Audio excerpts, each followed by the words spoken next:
तो previous class में हम लोगों ने देखा था डायमेंशनल फार्मूला, काफी कुछ कर लिया था।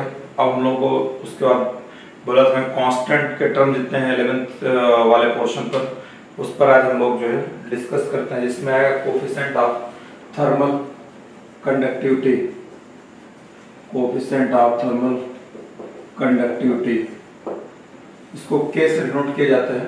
यहाँ पर एक फार्मूला होता है, Q बराबर होता है K into A into delta theta और इंटू T अपॉन L, ये लेंथ होता है, T टाइम होता है, K coefficient of thermal conductivity होता है, K इक्वल टू हो जाएगा Q इंटू L, ये हो जाएगा A delta theta T, A delta theta into T। Q मैंने आपको बताया था हीट है, हीट एनर्जी होती है, एनर्जी डायमेंशनल फार्मूला होता है mL2T-2, L ये लेंथ होता है डिवाइडेड बाय, यहाँ पे जाएगा ये A एरिया है, L2 हो जाएगा, ये थीटा हो जाएगा, यहाँ पर T टाइम ये इतना हो जाएगा।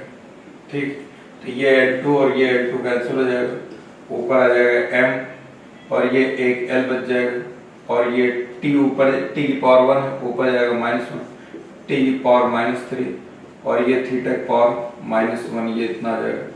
यहाँ पर mLT-3 थीटा -1, ये इतना आ जाएगा। यहाँ पर mLT-3 थीटा -1, ये इसका डायमेंशनल फार्मूला आ जाएगा। यूनिट कैलकुलेट करेंगे, यूनिट है Q into L divide by A into delta theta into T। ठीक, तो ये हो जाएगा जूल, यहाँ पर इसको जूल लिखेंगे, इंटू मीटर, लेंथ का मीटर अपॉन मीटर स्क्वायर और इंटू टेम्परेचर का केल्विन और ये टाइम का सेकंड। ये 1 मीटर से 1 मीटर कैंसिल हो जाएगा। Joule per second, joule per second जो यूनिट होती है, किसकी यूनिट होती है? वाट की। Watt power equal to work upon time होता है जूल पर सेकंड। तो जूल पर सेकंड ये यूनिट हो जाएगी वाट की, वाट ये हो जाएगा पर, यहाँ पर ये वाट पर मीटर, ये मीटर बचेगा, 1 मीटर बचा ना, एक कैंसिल हो गया, ये केल्विन, वाट पर मीटर पर केल्विन, ये के की वैल्यू आ जाएगी, के इक्वल टू आ जाएगा वाट पर मीटर पर केल्विन, ये इतना ये आ गया इसमें। ठीक, तो ये इसकी यूनिट निकल के आ जाएगी वाट पर मीटर पर केल्विन और इसका डायमेंशनल फार्मूला आ जाएगा mLT-3 theta -1 Q L upon A delta theta, Q mL2T-2, L रहेगा A एरिया, L2 हो जाएगा delta theta temperature difference, theta लिखा जाएगा, T टाइम है, इसका T लिखेगा। ये कोफिशिएंट ऑफ थर्मल कंडक्टिविटी हो गया, एक कांस्टेंट बता दिया। इसके बाद एक टर्म आएगा स्टीफन कांस्टेंट। क्या है? Stefan constant. ये सभी आपको बार बार देखने पड़ेंगे, बोलते रहिएगा, देखते रहिएगा, तो जो है फिर आपको लगेगा हाँ कई दफे देखा हुआ है, नहीं तो भी सब नया सा दिखेगा और आपको देख करके जो सोचेंगे कहाँ कहाँ कौन कौन सी मुसीबत बला आ गई, इसको बराबर देखते रहिए। ठीक, देखिए अब नेक्स्ट जो है, नेक्स्ट यहाँ पर आ जाएगा Stefan constant. Stefan constant, Stefan constant का ये कहना है, इसको सिग्मा से डिनोट करते हैं। सिग्मा E इक्वल टू होता है सिग्मा इंटू T की पावर 4। यहाँ पर E क्या है? एनर्जी, खाली एनर्जी नहीं है, एनर्जी पर second per unit area, per unit area, ये एनर्जी, ये E कहलाता है। T क्या है? टेम्परेचर, T क्या है? टेम्परेचर। तो E इक्वल टू है सिग्मा इंटू T की पावर 4। हमको सिग्मा चाहिए, तो सिग्मा बराबर हो जाएगा E अपॉन T की पावर 4, E अपॉन T की पावर 4। ये क्या है? एनर्जी, एनर्जी हो जाएगा mL2T पावर -2 पर सेकंड का आ जाएगा T, पर यूनिट एरिया यानी नीचे आ जाएगा L की पावर 2 और ये T टेम्परेचर, तो थीटा की पावर 4। समझ में आई बात? ये कह रहा है एनर्जी, E क्या है? एनर्जी लिख दिया mL2T पावर -2, एनर्जी पर सेकंड, नीचे T लगा दिया, पर यूनिट एरिया L की पावर 2 हो जाएगा और इंटू T थीटा पावर 4, ये इतना आ गया यहाँ पर। अब जो यहाँ से ये L2 ये भी कैंसिल हो जाएगा, ये T की पावर ऊपर से जाएगा, यहाँ पर ये हो जाएगा m इंटू T पावर -3 -2 ऊपर जाएगा माइनस थीटा की पावर -4, ये इतना आ जाएगा, ये आ गया इतना m t की पावर -3 और थीटा की पावर -4। अब उसके बाद अगर इसका यूनिट देखा जाएगा तो सिग्मा इक्वल टू हो जाएगा E अपान टी की पावर 4। ये एनर्जी पर सेकंड, एनर्जी होता है जूल पर सेकंड, यहाँ पर सेकंड दिया जाएगा, पर यूनिट एरिया, एरिया हो जाएगा मीटर स्क्वायर इनटू ये टेम्परेचर की पावर 4, यहाँ हो जाएगा केल्विन की पावर 4, ये इतना आ जाएगा। तो जूल पर सेकंड जो है फिर वाट हो जाएगा, जूल पर सेकंड क्या हो जाएगा, वाट पर मीटर स्क्वायर और इनटू केल्विन की पावर 4, ये आ जाएगा, इसकी यूनिट आ गई। और शॉर्ट में लिखे तो W अपान ये हो जाएगा m स्क्वायर इनटू k की पावर 4, ऐसे भी लिख सकते हैं। ये आ चुका है, बहुत इंपॉर्टेंट है, दोनों ही यूनिट आ चुके हैं। कोएफिशिएंट ऑफ थर्मल कंडक्टिविटी भी आ गया है, स्टीफन कांस्टेंट भी आ गया है। स्टीफन कांस्टेंट के बाद इसमें एक टर्म आता है व्हील्स डिस्प्लेसमेंट, व्हील्स कांस्टेंट।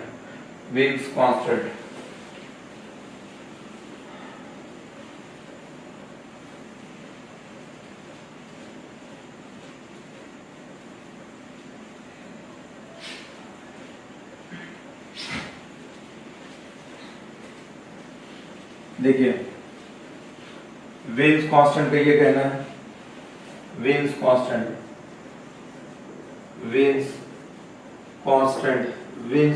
को इससे डिनोट करते हैं, इसको b से डिनोट करते हैं, lambda into b, lambda into t, ये इक्वल टू होता है कांस्टेंट, ठीक। यही हो जाता है व्हील्स कांस्टेंट कहलाता है, ये b। तो आप लैम्डा इंटू t, इसको लैम्डा क्या है, वेवलेंथ ये है वेवलेंथ, इसका डायमेंशन फार्मूला कितना होता है L, यूनिट क्या होती है मीटर, T क्या है टेम्परेचर।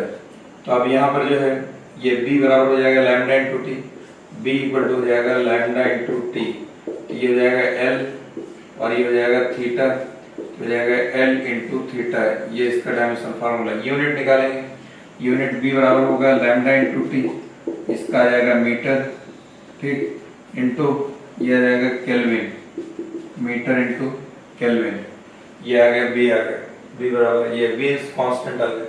तो व्हील्स कांस्टेंट के बाद जो है व्हील्स कांस्टेंट हो गया, और आपके हीट में कौन सा कांस्टेंट बचेगा, आपका वही gas constant, universal gas constant देखते हैं।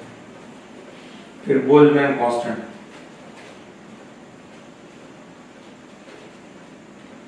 कोएफिशिएंट ऑफ थर्मल कंडक्टिविटी बताई दी है, कोएफिशिएंट ऑफ विस्कोसिटी बता ही चुके हैं। अब उसके बाद जो है यहाँ पर नेक्स्ट आएगा अपना यूनिवर्सल गैस कांस्टेंट, यूनिवर्सल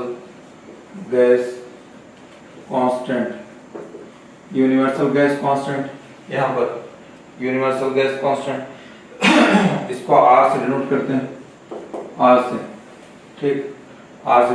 यहाँ पर ये फार्मूला होता है PV NRT, यहाँ पर R की वैल्यू कितना हो जाएगा, R इक्वल हो जाएगा PV अपान ये हो जाएगा N इंटू T आ जाएगा। ये है प्रेशर, ये वॉल्यूम, प्रेशर और वॉल्यूम का मल्टीप्लाई वर्क डन के बराबर होता है, प्रेशर और वॉल्यूम का मल्टीप्लाई वर्क डन के बराबर होता है। अब देखिए यहाँ प्रेशर का डायमेंशन रखना पड़ेगा, प्रेशर का डायमेंशन कल मैंने आपको बताया था, इससे पहले वाली class, force upon area pressure equal to ये फार्मूला होता है। अब देखिए डायमेंशन फार्मूला हमको भी नहीं आता, आपको निकालना पड़ेगा, आप भी निकालिए। P इक्वल हो जाएगा F बाई एरिया, फार्मूला याद होना चाहिए, ये हो जाएगा MLT माइनस 2, ये हो जाएगा L2, ये हो जाएगा ML माइनस 1 T माइनस 2, ये ऊपर चलेगा माइनस 2, यहाँ लिखा जाएगा ML minus 1 T minus 2। Volume को क्या लिख देंगे, वॉल्यूम को सबसे स्टार्टिंग बताया था L क्यूब, और फिर N नंबर ऑफ मोल्स है, मोल को मैंने बताया था, इसका डायमेंशन फार्मूला MOL से लिखा जाता है, MOL, ये MOL लिया जाए, और T ये हो जाएगा टेम्परेचर, ये थीटा, ये इतना आ जाएगा। यहाँ पर ये MOL है मोल, तो ये हो जाएगा ML, ये 3 है और ये -1, तो कितना हो जाएगा ML2। मैंने पहले बताया था ये प्रेशर और वॉल्यूम का मल्टीप्लाई वर्क डन के बराबर होता है, तो वर्क डन का डायमेंशन फार्मूला होता है ML2 T की पावर -2। तो ये हो जाएगा, ये इतना पूरा आ गया m into T power minus 2, फिर ये हो जाएगा थीटा की पावर माइनस 1, फिर ये हो जाएगा मोल की पावर माइनस 1, ये इतना आ जाएगा, ये ऐसे लिखे, अगर हमने ऐसे लिख रखा है ऐसे, ठीक। तो ये आ गया, ये इतना, ये हमारे पास आ गया M L two T power minus 2 theta power minus 1 mole की पावर माइनस 1। यूनिट निकालेंगे तो आर इक्वल हो जाएगा पी वी अपॉन, ये हो जाएगा एन इंटू टी। मैंने अभी आपको बताया ये इनका दोनों को मल्टीप्लाई देखे, इन दोनों मल्टीप्लाई किया, कितना निकल गया एम इंटू टी माइनस 2, वर्ड टन के बराबर हो गया, यानी ये किसके बराबर हो गया, ये न्यूटन अपॉन मीटर स्क्वायर हो गया, मीटर क्यूब, ये newton upon metre square into metre cube, ये कैंसिल हो जाएगा, न्यूटन इनटू मीटर बचेगा, तो न्यूटन इनटू मीटर किसके बराबर होता है, वर्ग के बराबर होता है। जूल अपॉन नीचे कितना हो जाएगा इसका, ये लिखा जाएगा मोल, और ये हो जाएगा केल्विन, यहाँ पर एम ओ एल ई लिखा जाएगा यूनिट में, और डायमेंशन फार्मूला केवल एम ओ एल, तो ये हो जाएगा जूल पर केल्विन पर मोल, जूल पर केल्विन, इसका डायमेंशन फार्मूला क्या निकल के आएगा, इसकी यूनिट क्या रहेगी, आर का जूल पर केल्विन पर मोल, ठीक है, ये इसकी यूनिट आ जाएगी जूल पर केल्विन पर मोल। अगर ये ऐसा यूनिट है, अगर इसको सीजीएस में ले जाते हैं तो ये हो जाएगा कैलोरी पर, ये हो जाएगा सेल्सियस डिग्री, और ये पर मोल, ये रहेगा मोल ही रहेगा ये इसकी सीजीएस यूनिट आ जाएगी, सीजीएस, ये यूनिवर्सल गैस कांस्टेंट हो गया, इसकी वैल्यू भी होती है, आगे आपको बताया जाएगा 8.31 जूल पर केल्विन पर मोल लेते हैं, तो ये आ गया यूनिवर्सल गैस कांस्टेंट बता दिया आपको। इसका इसी में एक टर्म आता है बोल्ट्जमैन कांस्टेंट, बोल्ट्जमैन कांस्टेंट,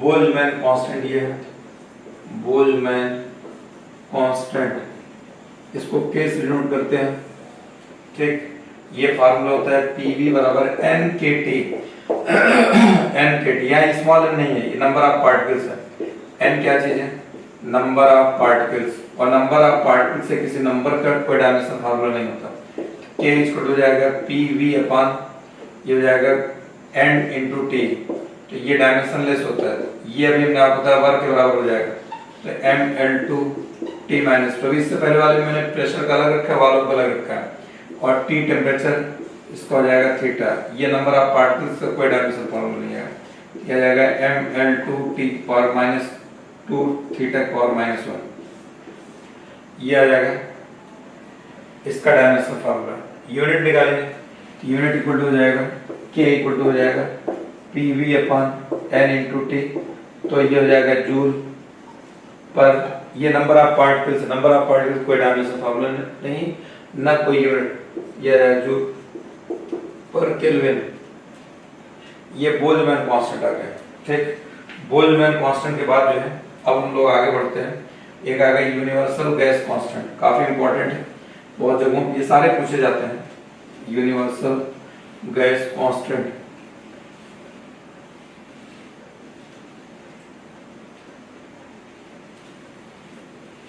नहीं यूनिवर्सल गैस कांस्टेंट तो मैंने बता दिया, यूनिवर्सल ग्रेविटेशनल कांस्टेंट, यूनिवर्सल, अब देखिए सारे कांस्टेंट मैं आपको एक तरफ करके दे रहा हूं, यूनिवर्सल ग्रेविटेशनल,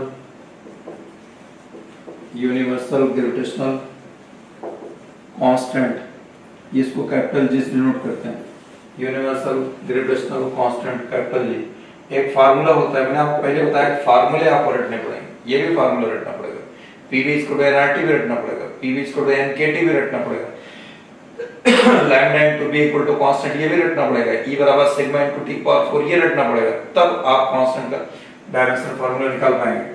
तो अब यहाँ पर f इक्वल हो जाएगा, ये भी एक फार्मूला आगे सब पढ़ाया जाएगा, m1 into m2 upon x square, ये फोर्स हो गया, ये ग्रेविटेशनल कांस्टेंट हो गया, ये m1 into m2 upon x square, यहाँ से g की वैल्यू निकालेंगे, ये हो जाएगा f into x square upon m1 into m2, इसमें f क्या है, फोर्स है, f क्या है, फोर्स, m1 and m2 क्या है, ये मासेज, मासेज में आ जाएगा, और x क्या है, डिस्टेंस बिटवीन, डिस्टेंस बिटवीन, ये हो जाएगा डिस्टेंस बिटवीन मासेज, इनके बीच की डिस्टेंस क्या हो जाएगा, तो हमको capital G capital G equal हो जाएगा F into x square upon m1 into m2।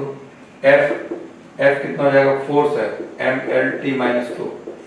x ये है डिस्टेंस, ये हो जाएगा L2 यहाँ पर, m1 ये हो जाएगा m, और ये हो जाएगा दोनों मास से ये इतना आ जाएगा, एक मास ये कैंसिल हो जाएगा, ऊपर आ जाएगा m की पावर -1, ये l की पावर 3, ये 2 है और ये पावर 1, l की पावर 3, t की पावर -2, ये इतना आ जाएगा। ये अब ये m की पावर -1, l की पावर 3, t की पावर -2, यूनिट क्या हो जाएगा, यूनिट देखिए, यूनिट भी इसी फार्मूले से निकाली है। मैं आपको पहले से बोल रहा हूँ कि यूनिट भी एक यूनिट उसके फार्मूले से ही निकल के आती है। अब किसी फिजिकल क्वांटिटी की बहुत सारी यूनिटें हैं ना, लेकिन एक यूनिट उससे निकल के आएगा, ये हो जाएगा न्यूटन, ठीक, और ये हो जाएगा इनटू मीटर स्क्वायर, चलिए पूरा लिख देता हूँ, metre square divided by KG के स्क्वायर। इसको ऐसे लिख सकते हैं nm square divided by KG के स्क्वायर, या चाहे ऐसे लिखिए newton metre square upon kilogram के स्क्वायर, ये लिखिए newton into metre square upon KG square. ये यूनिवर्सल ग्रेविटेशनल कांस्टेंट हो गया। इसके बाद इसमें एक टर्म आएगा स्प्रिंग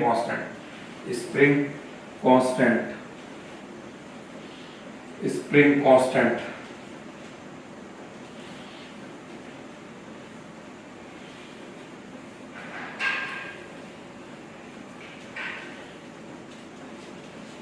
देखिए स्प्रिंग कांस्टेंट जो है ये भी एक सिंपल छोटा सा फार्मूला है, स्प्रिंग कांस्टेंट जिसके थ्रू निकाला जाता है। स्प्रिंग कांस्टेंट को भी के से डिनोट करते हैं। कई चीजें के से डिनोट की जाती है, लेकिन वहां लिखना पड़ता है कि ये वाला के ये बता रहा है, तो F इक्वल टू होता है kx, चाहे kx लिखिए माइनस kx लिखिए, माइनस से कोई लेना देना नहीं है, तो F इक्वल टू फार्मूला पूरा ये होता है। लेकिन अगर आप माइनस हटा दिए तो ये हो जाएगा, माइनस हटा दिए तो ये हो जाएगा k into x, k equal to कितना हो जाएगा f अपान x, f की जगह हो जाएगा mlt माइनस 2। फोर्स का तब तो रट गया होगा, अब तो फोर्स का डायमेंशन फार्मूला रट गया होगा, mlt माइनस 2 डिवाइडेड बाई ये इतना l रहेगा, ये कैंसिल हो जाएगा, ये आ जाएगा mt पावर माइनस 2, ये आ जाएगा फोर्स का आ जाएगा, ये स्प्रिंग कांस्टेंट का आ जाएगा। यूनिट निकालेंगे, k इक्वल टू होता है f अपान x, फोर्स की यूनिट होती है न्यूटन, ठीक, और x है लेंथ, स्प्रिंग x क्या चीज है यहाँ पर, लेंथ है, f बराबर kx में x जो है क्या है, x यहाँ पर क्या है, कंप्रेस्ड, स्प्रिंग तपती है ना, कंप्रेस्ड होगी और इलोंगेटेड होगी, और इलोंगेटेड लेंथ, ये आ जाएगा, तो ये हो जाएगा यहाँ पर, ये मीटर आ जाएगा, न्यूटन पर मीटर, k इक्वल टू हो जाएगा f बाई एक्स, ये रहेगा इतना न्यूटन पर मीटर के बराबर आ जाएगा, ये क्या आ जाएगा, k equal to f by x, यहाँ पर k इक्वल हो जाएगा न्यूटन पर मीटर, ये इसकी यूनिट आ जाएगा, ये स्प्रिंग कांस्टेंट हो गया। अब 11th के टॉपिक्स में जो है, जो 11th का पोर्शन है उसमें और कौन सा कांस्टेंट बचेगा, स्प्रिंग कांस्टेंट हो गया, ये वर्क एनर्जी पावर में कुछ नहीं है, इसमें फोर्स में ये इतना आ गया, स्प्रिंग आ गया, और जो है gravitational constant moment of inertia हो गया, और यूनिवर्सल गैस कांस्टेंट हो गया। बस ये 11th के टॉपिक्स हैं। 11th का जो पोर्शन है उसमें ये इतना है। अब हम लोग 12th का जो पोर्शन है उसको स्टार्ट करते हैं, उसके डायमेंशनल फार्मूला निकालते हैं, उसका डायमेंशनल फार्मूला कितना आएगा, ठीक है। 12th में जो भी स्टार्ट होगा वो यहाँ से स्टार्ट होता है, करंट से। करंट एक फंडामेंटल फिजिकल क्वांटिटी है, वो मैंने करंट के बारे में बता रखा है। करंट का डायमेंशनल फार्मूला कितना निकल के आता है, वो आता है I के बराबर आ जाता है। करंट का dimensional formula, current, electric current, ये फंडामेंटल फिजिकल क्वांटिटी है। फंडामेंटल बता चुका हूँ आपको पीछे, फंडामेंटल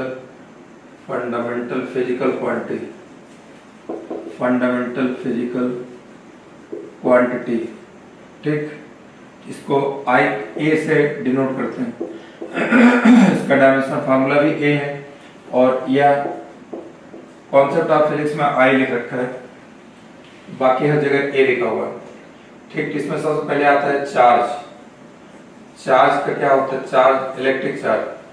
चार्ज का डेफिनेशन होता है यहाँ पर करंट की डेफिनेशन होती है rate of flow of charge. Rate current, ये Q बराबर होता है रेट, ये Q इक्वल टू होता है I into T. Direct formula लिखे I इंटू टी।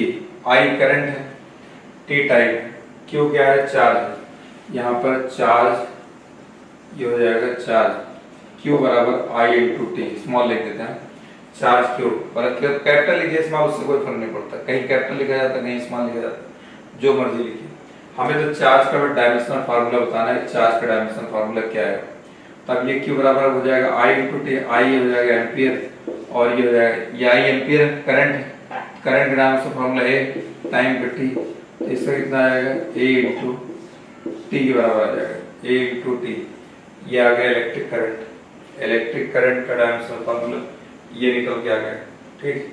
फिर उसके बाद इसमें एक टर्म आता है, हम लोग जो निकालना होगा, एक टर्म आएगा permittivity of free space, epsilon not की वैल्यू, एप्सिलॉन नॉट की वैल्यू आएगा परमिटिविटी ऑफ फ्री स्पेस। ये इंपॉर्टेंट है और थोड़ा मुश्किल सवालों में एक मुश्किल डायमेंशनल फार्मूला है, इसको लोग पूछते हैं, थोड़ा टफ जब भी पूछा जाएगा तो ये पूछेगा।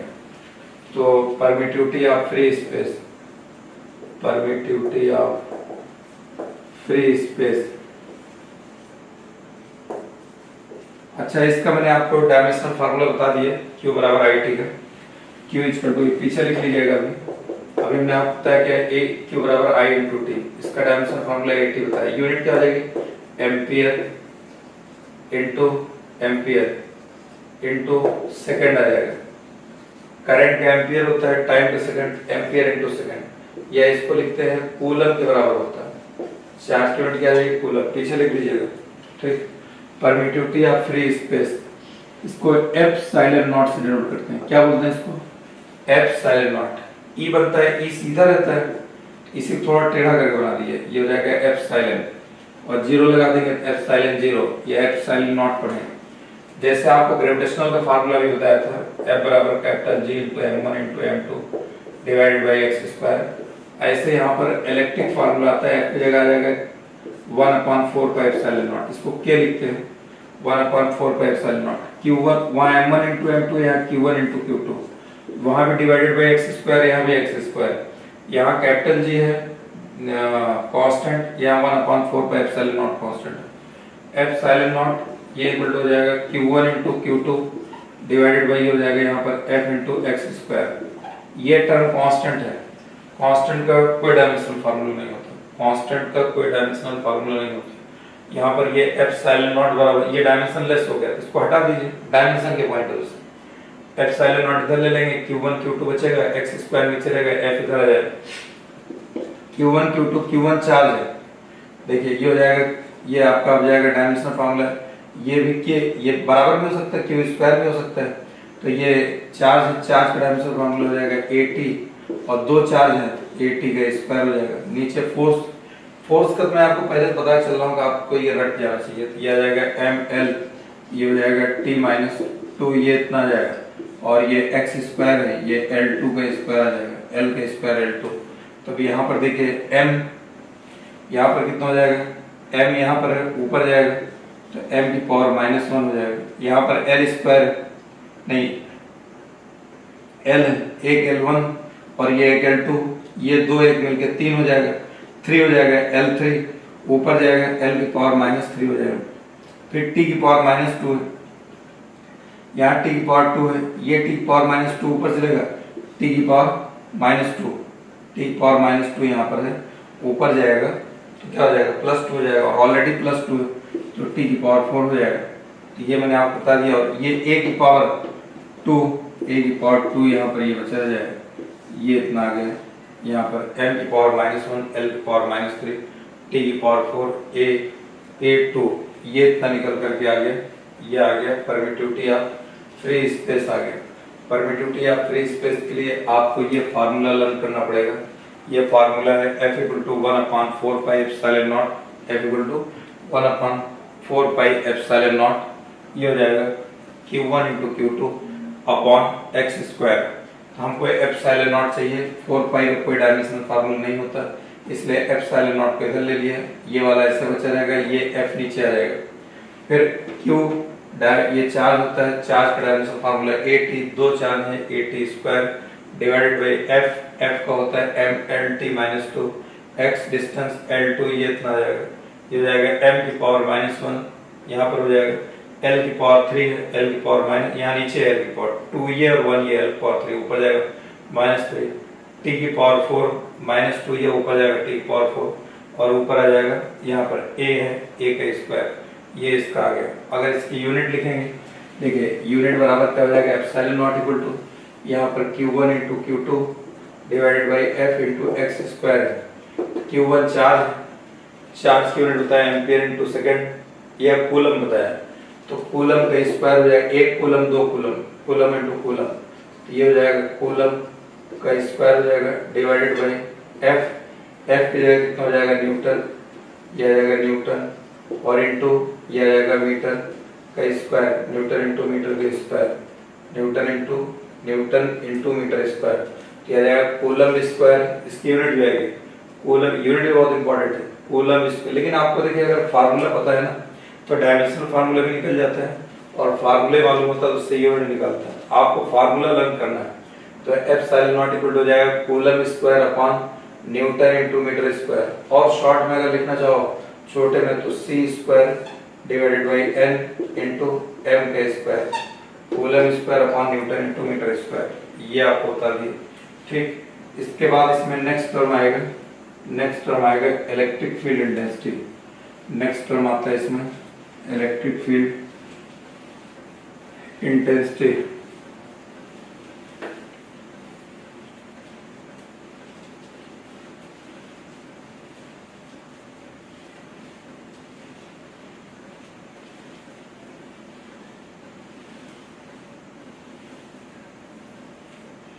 Electric field intensity, electric field intensity, electric field intensity E से नोट करते हैं, ई से, ई इक्वल टू कितना हो जाएगा एफ अपॉन क्यू, ये फार्मूला होता है, ई बराबर electric field intensity E equal to force upon charge, E equal to क्या हो जाएगा फोर्स अपॉन चार्ज।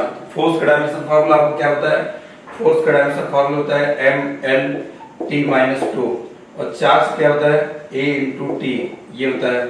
तो अब इसका अगर डायमेंशन फार्मूला निकालोगे तो क्या आ जाएगा m, ये l रहेगा और ये t की पावर 1 यहाँ है, ऊपर जाएगा ये -1 हो जाएगा, -2 ऑलरेडी है, -2 और ये वाला -1 मिलकर -3 हो जाएगा और a की पावर 1 है यहाँ पर, ये ऊपर आएगा a की पावर -1 हो जाएगा। तो ये इसका डायमेंशन फार्मूला निकल गया है। इसकी यूनिट निकालेंगे, E इक्वल टू होता है F by q, E equal to F upon q, यहाँ पर ये हो जाएगा न्यूटन, ये उसकी यूनिट हो जाएगी न्यूटन पर coulomb, Newton upon coulomb, Newton upon coulomb ये आ जाएगा, न्यूटन अपॉन कूलम ये आएगा। ठीक, दूसरे नंबर पे आ जाएगा, इसकी एक यूनिट और होती है वोल्ट पर मीटर होती है, और वोल्ट पर मीटर, ये आगे दूसरा फार्मूला उसके थ्रू निकल के आएगा, तो आगे बताएंगे। अभी आप सिर्फ लर्न कर लीजिए, अभी ये मत पूछेगा कैसे है, अभी इसको बिल्कुल मत पूछेगा, अभी लर्न कर लिया, आगे जब ये आप पढ़ेंगे इलेक्ट्रिक फील्ड इंटेंसिटी और पोटेंशियल में रिलेशन, तो अपने आप वहां से निकल जाएगा। ये हमने आपको बता दिया इलेक्ट्रिक फील्ड इंटेंसिटी का बता दिया, इलेक्ट्रिक फील्ड इंटेंसिटी के डायमेंशनल फार्मूला m(L_t)-, इसको रटना नहीं है, रटना आपको F बाई क्यू है, F को आपको पता है m(L_t)-2, चार्ज मालूम है at, यहाँ पर हो जाएगा, इसका पता है तो इसका रख दिए, अपने आप निकाल दिए। इसको हमने रटने के लिए आपको स्टार्टिंग से मना कर रहे हैं, बस फोर्स तक अपने आप को याद हो गया। अब चार्ज छोटा सा अपने आप याद हो जाएगा a इंटू टी, नहीं याद होगा तो फार्मूला याद रखो q बराबर i इंटू टी, q बराबर i इंटू टी इसमें बताया था। ये इलेक्ट्रिक फील्ड इंटेंसिटी आ गया, एप्सिलॉन नॉट बता दिए। इसके बाद इसमें एक टर्म आएगा इलेक्ट्रिक पोटेंशियल, इसके बाद इसमें एक टर्म आएगा इलेक्ट्रिक पोटेंशियल।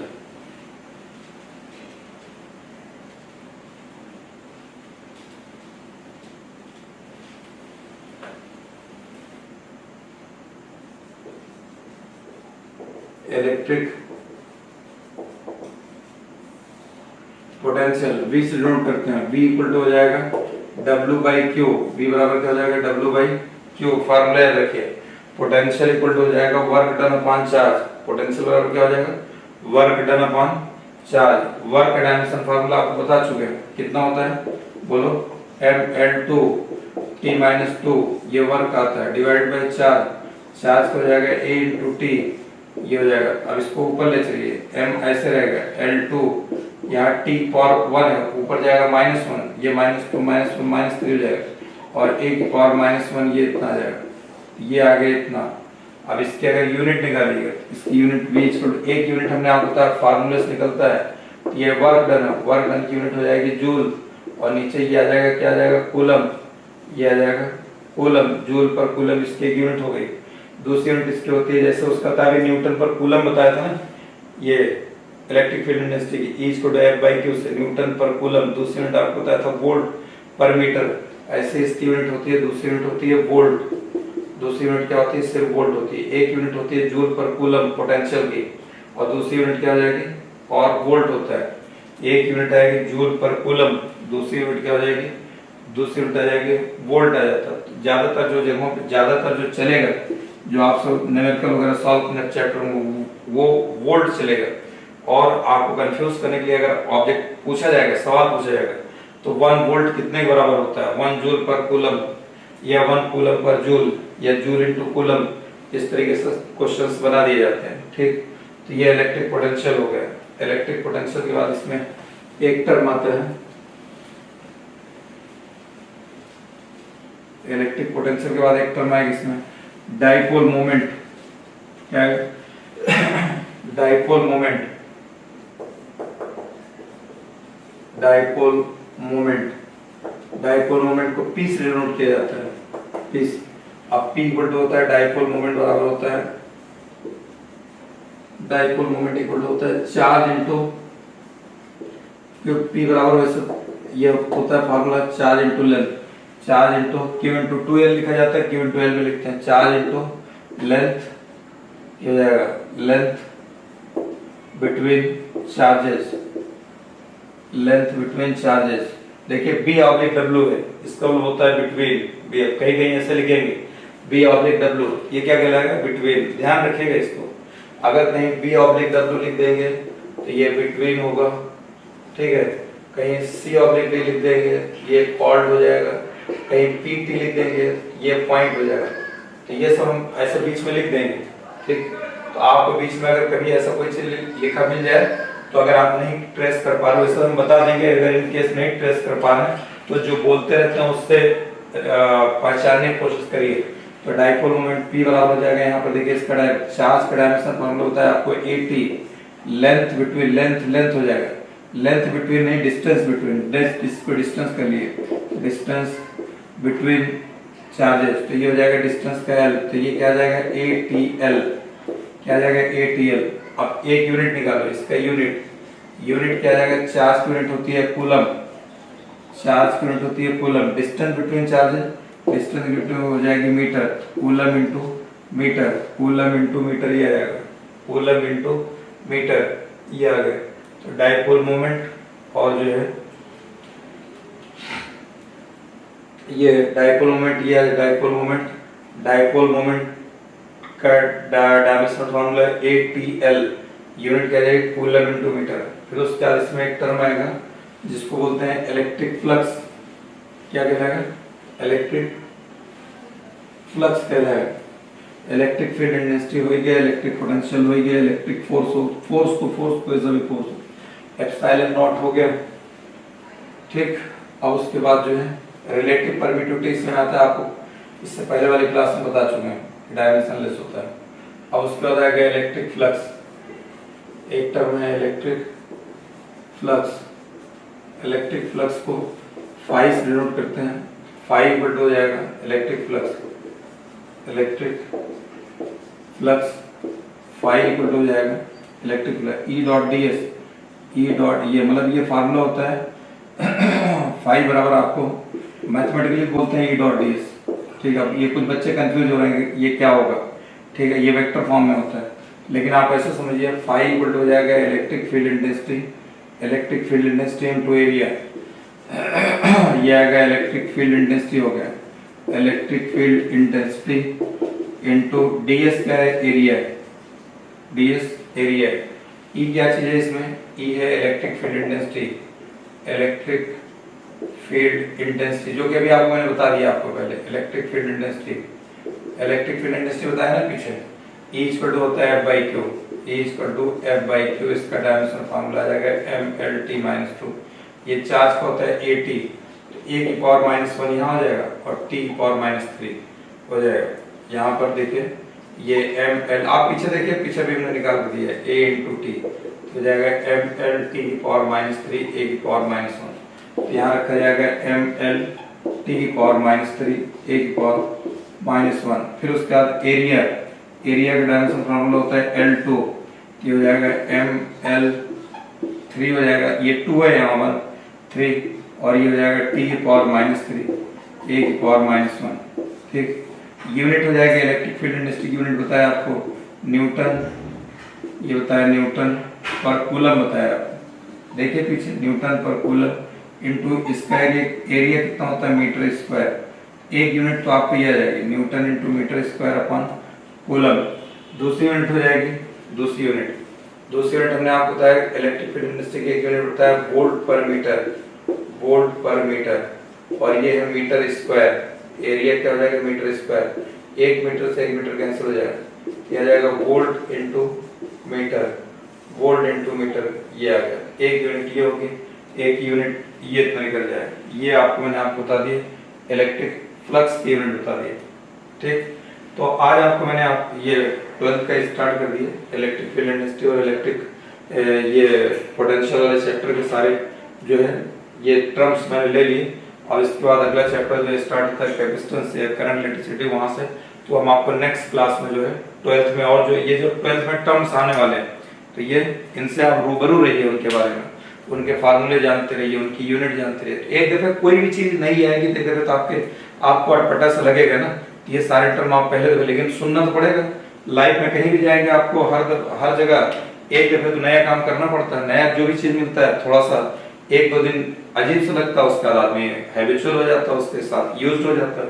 तो ऐसे ही भी आपको ये सारे टर्म्स हैं, अभी आप आए हैं नए नए तो आपको ये दिख रहा है, फिर आगे आप और हायर क्लास में जाएंगे और नए टर्म्स आएंगे, इसका मतलब थोड़ी वो आपने नहीं पढ़ा तो आपको अजीब सा लग रहा है। एक दफे पहली मुलाकात होगी, अब पहली मुलाकात आपके सारे टर्म्स से हो रही है तो इनको अच्छे से देखिए, दोबारा देखिएगा, तिबारा देखिएगा, फिर उसके बाद अपने आप आपको ये लगेगा कि ये तो हमारा देखा हुआ है। ठीक, तो आज की क्लास में बस इतना है।